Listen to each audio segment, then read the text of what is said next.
நேயர்களுக்கு வணக்கம். இந்த எபிசோட நம்ம பார்க்க போகிற மூவி வந்து அதியன் ஆதிரை அவரோட இயக்கத்தில் வெளிவந்திருக்கிற தண்டகாரண்யம் திரைப்படத்தை பற்றி தான் நம்ம பார்க்க போகிறோம். இந்த படத்தில் வந்து தினேஷ், கலையரசன், பாலசரவணன், ரித்விகா, அருள்தாஸ் மற்றும் பலர் நடிச்சிருக்காங்க. இந்த படத்துடைய கதைக்களம் வந்து கிருஷ்ணகிரி மாவட்டத்தில் ஒரு மலை பகுதியில் தான் இந்த கதை ஸ்டார்ட் ஆகுது. ஸோ அங்கே வந்து ஃபாரஸ்ட் ஆஃபீஸராக இருக்கார் நம்மளுடைய இரண்டாவது ஹீரோவான கலையரசன். அவருடைய அண்ணன் தான் வந்து தினேஷ். ஸோ தம்பியை வந்து ஒரு நல்ல அரசு வேலையில் சேர்த்து அவரை வந்து நல்லா கொண்டு வரணும் அப்படிங்கிறது இவருடைய ஆசை. ஸோ அந்த ஆசை இருக்கிற டைம்லேயே வந்து அவருக்கு வேலை பறி போயிடுது.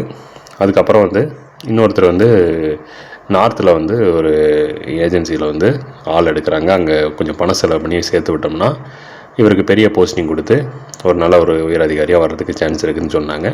சரி, நாம் தான் படிக்கலை, நம்ம தம்பியாவதும் நல்லா படிச்சிருக்காப்புல, அவருக்கு அந்த தகுந்த மாதிரி வேலையை வாங்கி கொடுக்கணும் அப்படிங்கிறதுக்காக நிலத்தையெல்லாம் விற்று அவர் வந்து அந்த ட்ரைனிங் சென்டருக்கு அனுப்புகிறாங்க.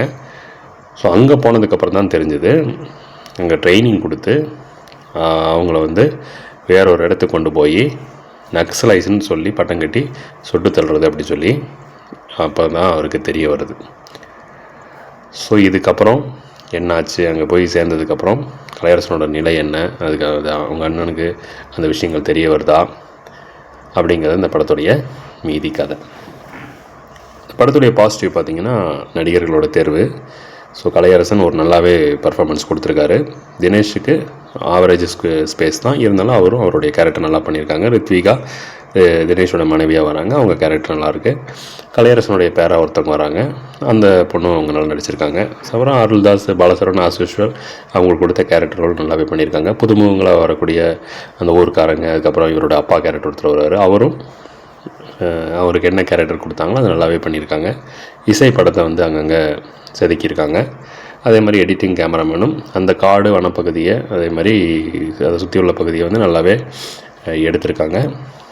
அப்புறம் அந்த படம் பார்க்கும்போது அடிக்கடி வேறு படங்கள் ஞாபகம் வரும். பார்த்திங்கன்னா இந்த விசாரணை, டானாக்காரன், இந்த படமெல்லாம் கொஞ்சம் அப்படி இப்படியே ஞாபகம் வரும்.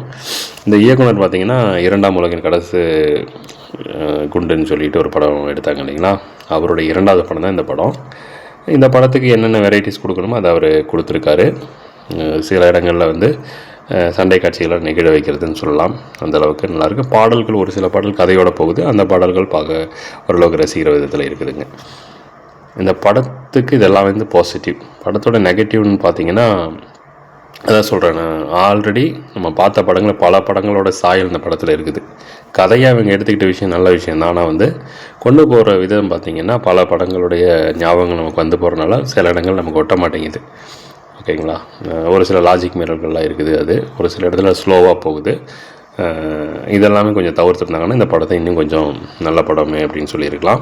படம் இருந்தாலும் வந்து ஒரு 2 மணி நேரம் தான். ஸோ 2 மணி நேரம் வந்து படம் போகிறது ஒரு சில இடத்துல நல்லா இருக்குது. நான் ஒரு சில இடம் வந்து லேக்காக இருக்கிறதுனால மொத்த படமே நம்ம அப்படி சொல்லிட முடியாது.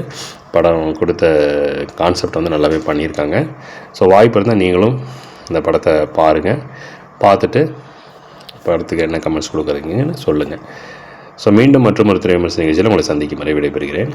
வணக்கம்.